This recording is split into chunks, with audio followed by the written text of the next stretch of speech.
Всем привет! Клочковский спуск. Улица, которая соединяет Госпром и Загазпромье. Ее протяженность составляет приблизительно 710 метров. За все время своего существования спуск успел поменять несколько названий. Клочковский въезд, спуск Пассионарии и спуск Войткевича. Одним из самых загадочных названий, несомненно, является Пассионарии. В чем кроется загадка спуска, расскажу в этом видео. Сегодня перекресток у подножия Клочковского спуска, который харьковчане по привычке называют спуском Пассионарии, ежедневно пересекают сотни авто.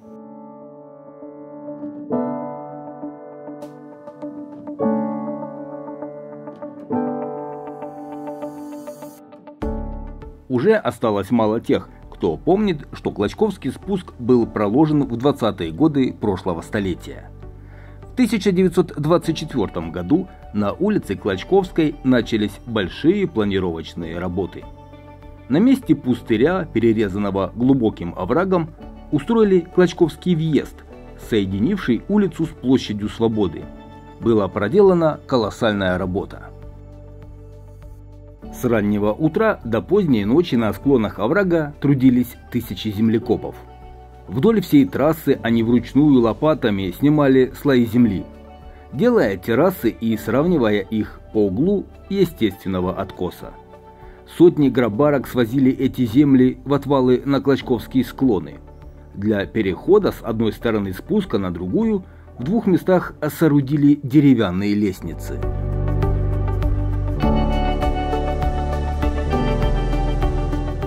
Тогда же на улице была продолжена линия трамвая. Клочковский спуск называли воротами между двумя мирами, потому что он разделял криминальный район Ивановка от городского центра.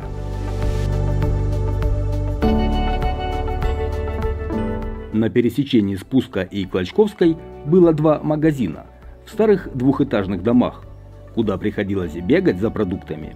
Да маленький одноэтажный домик с крылечком, зубная лечебница скорой стоматологической помощи. В начале 30-х годов на Клочковских склонах обитало много ромов. По воспоминаниям Якова Гельфандбейна, их таборы находились, начиная от конца лестницы, и тянулись на север. Количество таборов и их население постоянно менялось. Наиболее заселенный табор находился недалеко от лестницы. Он располагался в глубокой нише, которая была похожа на пещеру. Существует мнение, что раньше в ней селились вольные казаки. Шатры табора выходили за пределы карьера на площадку. Рядом были оборудованы коновязи, места для повозок. Вечерами у костров ромы распевали таборные песни. До сентября 1936 года спуск носил имя Войткевича, который был харьковским инженером и участником реконструкции Харькова в 1920-х годах. Говорят, именно он, а не Дзержинский, как все привыкли думать, выступил инициатором создания Госпрома. Феликс Дзержинский лишь добился, чтобы выделили финансирование на строительство. Приблизительно в 1937 году Клочковский спуск стали именовать спуском Пассионарии. Он был назван в честь активной участницы гражданской войны в Испании 1936-1939 годов Долорес Ибаррури Гомес, которая жила в одном из домов рядом со спуском. Если быть точнее, то спуск назвали ее псевдонимом – Пассионария. В переводе с испанского означает «страстная» или «пламенная». Именно ей принадлежит фраза «no pasaran» – «они не пройдут». Она бежала в Советский Союз после победы франкистов. Есть версия, что спуск Пассионарии назвали в честь Госпрома. В первоначальном проекте Госпрома внутренние перегородки вдоль здания отсутствовали. Здание фасадом специально направлено на восток так, чтобы заходящее солнце просвечивало его насквозь. Вместе с обширным остеклением это создавало эффект пространства, объема и воздушности.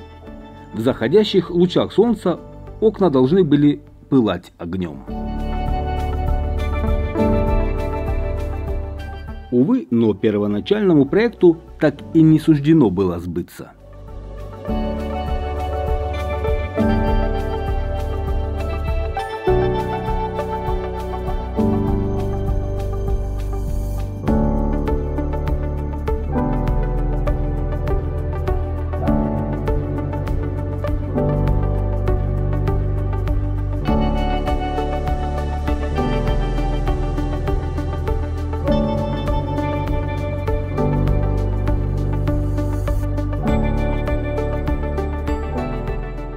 Зоологический мост, который неофициально называют мостом влюбленных, был построен в 1952 году, когда восстанавливали Загазпромье. Как и спуск, он тоже был назван в честь Долорес Ибаррури Гомес. Мост расположен в самом начале проспекта Независимости и соединяет две части Нагорного района – район Харьковского национального университета имени Каразина и зоопарк с Загазпромьем.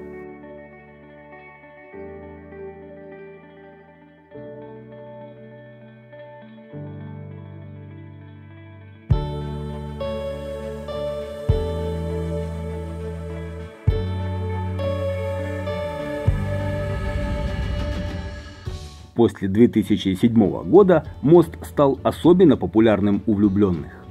Раньше парочки вешали на его ограждение множество замков, а ключи забирали с собой или выбрасывали. На замках писали в основном свои имена и дату. Интересно, что один из замков повесила не влюбленная пара, а харьковский телеканал R1. Там была надпись R1+ Харьков.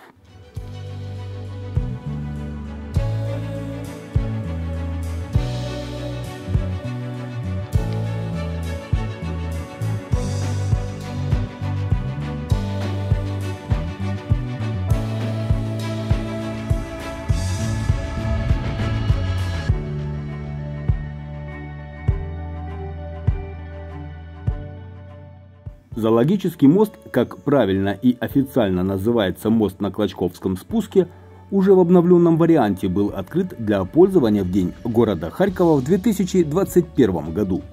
Новый дизайн моста имеет сходные черты с дизайном главного входа зоопарка.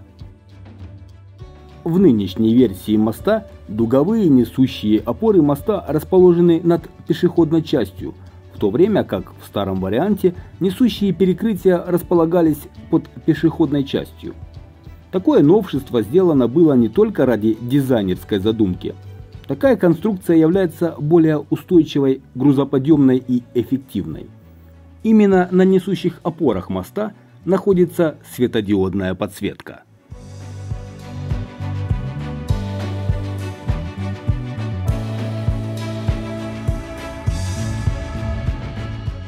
Вообще, изначально улица выполняла важную транспортную функцию, как и сейчас, впрочем.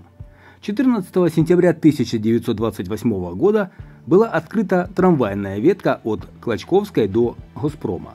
Вскоре она была продлена дальше.